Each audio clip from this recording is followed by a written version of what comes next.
37,000 registros, agrupados en aproximadamente 22 datos que están fragmentados y que no aparece la información de manera completa. La información, digamos, por ejemplo, para identificar estos registros, abarcaría de los cálculos que yo hice poco menos del 35% para registrar los países, y entonces yo lo que me di la tarea es de ir completando cada uno de los registros y agruparlos en términos de giros, de acuerdo con criterios de clasificación de actividad, que bueno, todavía voy en ello, pero que me parece que puede ser un buen ejemplo de lo que ocurre. Bien, de la base de datos está clasificada en dos tipos de unidades: personas y establecimientos, empresas, donde hay empresas, organizaciones, no necesariamente empresas, un poco por lo que señalaba Juan Carlos, estas cuestiones que tienen que ver con aspectos, por ejemplo, de milicia, terrorismo o entidades públicas, sí, empresas públicas, sí, no solo empresas privadas. Y yo lo que hice, más o menos las empresas representan el 46% de la base total y el 54% de las personas. Lo que voy a presentar es un avance de la exploración, todo el agrupamiento que tengo para ese 46%, hasta donde voy, que más o menos representa el 87% de la base. O sea, no tengo el total. Y un poco nada más verán la caracterización muy agrupada en términos de continentes, regiones, o sea, países agrupados en regiones, y los países agrupados por niveles de ingreso. Y lo último, en donde yo haría una reflexión un poco más, que son los temas que yo conozco más, que es esto de la innovación. Bien, como vemos, pues predominan por continentes Asia y América Latina, ¿sí? Pues estamos hablando de el 77%, o sea, casi poco más de 3/4 partes, ¿sí? Interesante, hay países europeos, ¿sí? Y por ahí anda América del Norte. Me voy a ir rápido para centrarme un poquito más en los temas de innovación. Sí, son los datos, o sea, de lo que expliqué metodológicamente. Así se agrupa el 87% del avance, la base que tengo para las empresas agrupadas en estos países. Es una base limitada. Bueno, es una muestra, pero es el 87% de esa muestra, que no es menor. Estamos hablando son casi 37,000 registros, y son 157 países agrupados en 153 actividades o giros, ¿sí? Bueno, aquí nada más ahí está. Entonces, aquí están lo de los continentes, digamos, por regiones. Ahí, bueno, pues de Asia, principalmente el norte de África y la parte central de Asia, sí, o sea, esa parte que, bueno, ustedes ya pueden ir haciendo un mapeo de a qué países nos estamos refiriendo. Sí, me voy a ir un poquito más rápido en términos de los ingresos de los países por ingresos, pues predominan los de medio ingreso, o sea, no son los de más bajo ingreso. Interesante que un porcentaje no despreciable son países también con ingresos muy altos, sí, vinculados a la OCDE y a la no OECD. Y aquí voy a hacer me voy a detener un poco para explicar cómo agrupo en términos de los patrones de innovación. En términos de las clasificaciones de lo que implican las actividades económicas a nivel de los avances que hay en la literatura, pues mucho tiene que ver con alta, media, baja tecnología. Yo he preferido utilizar una mezcla de la tipología que explica más ese patrón de innovación, que es una taxonomía que propuso Pavitt en 84, y en donde incorporo, digamos, una taxonomía que se realiza sobre todo a fines de los 90, un poco, y ahí yo la entremezclo, por el papel tan relevante que tienen los servicios. Entonces, esto es importante porque el tipo de actividades, como ahora les mostraré, predominan los servicios. Como ocurre a nivel mundial, hay una cierta similitud. Entonces, aquí están las definiciones en términos de las categorías de análisis de cada uno de los giros de actividad. Recursos naturales, actividades primarias, principalmente sobre todo agrícolas, en actividades donde dominan los proveedores, ¿sí? En donde, digamos, el que los usuarios puedan innovar o realizar cambios tecnológicos, pues depende de esos servicios que dan los proveedores. Los sectores de gran escala, por ejemplo, donde están ahí la siderurgia, la petroquímica, la química, etcétera. Proveedores especializados en actividades científicas, por ejemplo, actividades aeronáuticas, nucleares, farmacéuticas, ¿sí?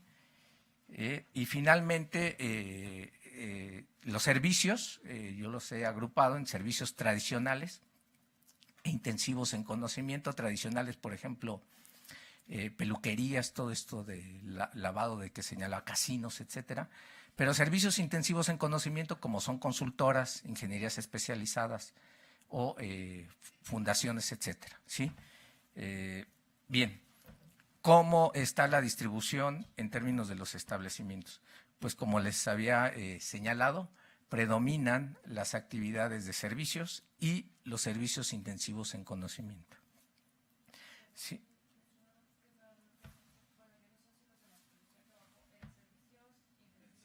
Es el morado, 45%. Servicios tradicionales, 35%. Sí, esto de alguna manera también tiene que ver con la dinámica a nivel mundial de cómo ocurre en gran parte de la actividad económica. Un ejemplo, los servicios intensivos en conocimiento, ¿en dónde está ubicado? ¿En qué países de acuerdo con los niveles de ingreso? Bueno, pues son los de ingreso alto, medio alto, ¿no? ¿Sí? Aquí tienen la taxonomía, la clasificación y, digamos, de los 10 principales establecimientos, que les decía, 10 tipos de giros de 153 actividades, ¿cómo están especializados? Y, bueno, pues predominan los servicios intensivos en conocimiento. No hay giros vinculados con sectores agrícolas, ¿sí? O sea, entonces cuando hablamos, por ejemplo, generalmente se piensa en términos de que la actividad está vinculada con por ejemplo, narcotráfico desde el lavado, desde la actividad productiva, viendo el proceso de lavado, pues no lo hay, ¿no? Interesante. Y un ejemplo de cuáles serían los patrones de innovación de esas 10 actividades o giros. Entonces ahí tienen que predominan, por ejemplo, ONGs, ¿no? Interesante, como servicio intensivo, transporte, avión, transporte barco, predominan las actividades de transporte. Sí hay actividades industriales, la banca, ¿no? Señalaba Juan Carlos, pero no tan relevante, agrupando sí sería importante, pero no tan importante. El comercio, digamos, hice una clasificación entre comercio al por menor respecto a las grandes distribuidoras, exportadoras, importadoras, fundaciones, inversiones y turismo y hoteles. Bueno, ahí tienen la proporción. Aquí tienen una tabla, síntesis, de ese total, cuánto representaría de las actividades colocadas. Entonces, para los 3 principales países hay un alto nivel de concentración, el 46%, prácticamente estamos hablando de las actividades, predominan de los 3 países, son 2 de América Latina, 1 de Asia, y de los 10 principales países, el 63% de los giros de actividades o empresas, ahí tienen el dato, 4 de Asia, 3 de América Latina, 2 de África y 1 de Europa. Y de las 10 principales giros, de 151, estamos hablando del 75%. ¿Sí? 5 de los giros ubicados en los servicios intensivos en conocimiento, 4 en servicios tradicionales y 1 dominado por los proveedores. Reflexiones finales y ya con esto concluyo, ¿sí? Bueno, pues como podemos ver, el lavado de dinero ya con datos un poquito ya más duros, ¿no? Empíricos, pues asume múltiples formas de empresas y de organizaciones, ¿sí? Estas formas, en alguna medida, reflejan también la dinámica no solo en términos de lavado de dinero en innovación, sino de las propias actividades ilícitas que se están realizando en el mundo. Predominan actividades productivas como mecanismos de inversión, o sea, sí está la banca, pero sobre todo hay servicios especializados y de alto nivel de conocimiento. Hay sobre todo países de ingreso medio, muchos de América Latina y Asia, y hay un alto índice de concentración por tipo de países y tipo de actividad o giro. Como lo señalé al inicio, este forma parte digamos, de un estudio exploratorio y, digamos, de otros estudios que sí existen, del que les decía que se realiza en Suiza. Los resultados que muestro yo aquí respecto a lo que se tienen por indicadores de esfuerzo, hay una cierta similitud. Sí hay diferencias, pero no está tan alejada, pues. No lo muestro porque no es el tema, ¿no? Pero bueno, pues muchas gracias.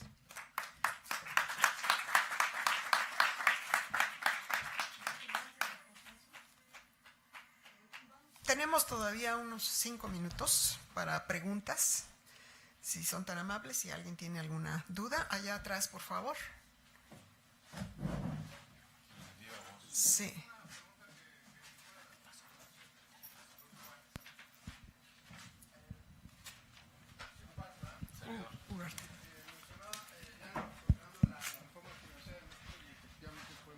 Muy difundido, que uno de los principales objetivos era buscar ampliar el nivel de crédito, que además era una demanda de los banqueros cuando les reclamaban por qué no dirigían el crédito a actividades productivas. Decían, bueno, pues es que no nos pagan, o sea, cámbienos las leyes, ¿no?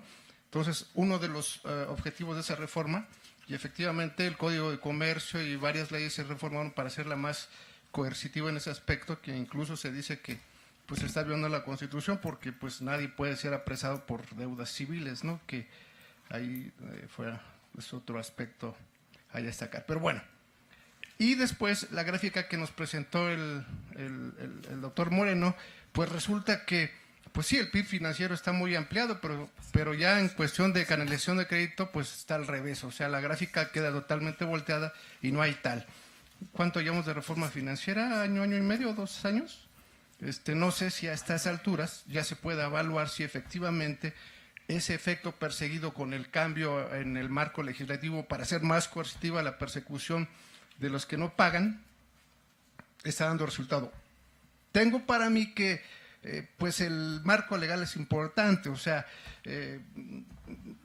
los neoliberales hacen mucho énfasis en eso, ¿no? Es que los contratos tienen que cumplirse, estamos de acuerdo, pero hasta qué punto, yo me pregunto, pues más que nada, y quizás en una visión así más keynesiana, o sea, pues finalmente si no hay inversión, si no hay demanda de créditos, es porque no hay perspectivas económicas favorables, ¿no? Entonces, esa es un poco la pregunta.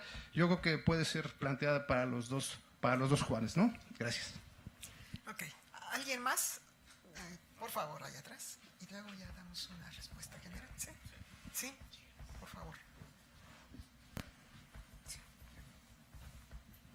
Sí. Bueno, felicitaciones a todos. Una disculpa por no llegar a las ponencias anteriores. Estaba en línea, pero me perdí algunas cosas. Bajo esa premisa, yo quisiera preguntarle primero al doctor Jasso, que fue el que escuché, ¿incluye su presentación a Oceanía como continente o lo está considerando como un país asiático? Porque no lo vi reflejado como tal. Y si no, ya encontré una línea de investigación para mí. Yo la hago, yo le ayudo a echarla. La otra, con el tema de lavado de dinero y bancarios, efectivamente, y con la premisa que dijo, que se dice que actúan legalmente, pero de manera, y más bien, es una actividad legal, pero la actuación de los actores ya es una cosa moral o inmoral. Ahí me queda como duda si está contemplado en el derecho y aparte, si realmente la pregunta es si tocaron el tema que solo los bancos son los que tienen la culpa o hacen este mismo lavado, los brokers, por ejemplo. El doctor Jasso señaló otras actividades económicas adicionales a en otros sectores. Entonces, no sé si el panel me lo puede contestar o solo el doctor. Gracias. Gracias. Sí, allá y aquí.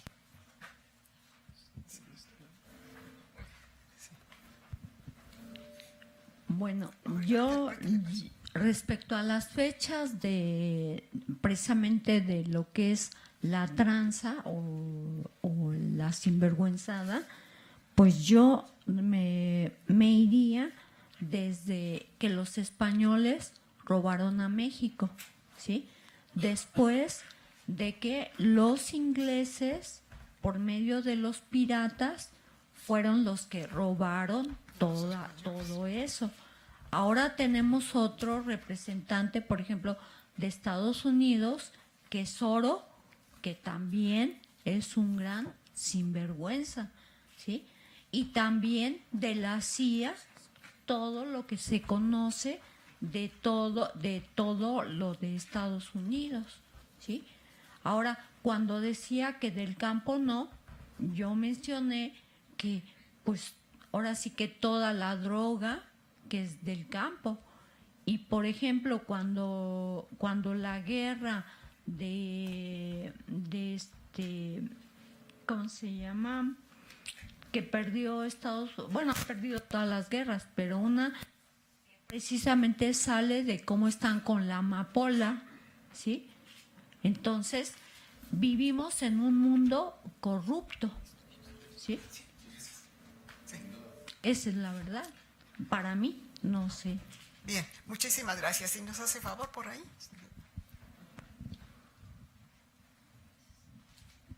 Para el doctor Juan Manuel Ugarte, en relación a lo que es la reforma financiera en México, uno de los problemas que considero es lo que se refiere a lo que es la existencia de un oligopolio bancario que hace establecer tasas activas muy altas por las pasivas. Y en la reforma financiera no se hace mención de esa situación. Y la pregunta es su opinión en relación a esto.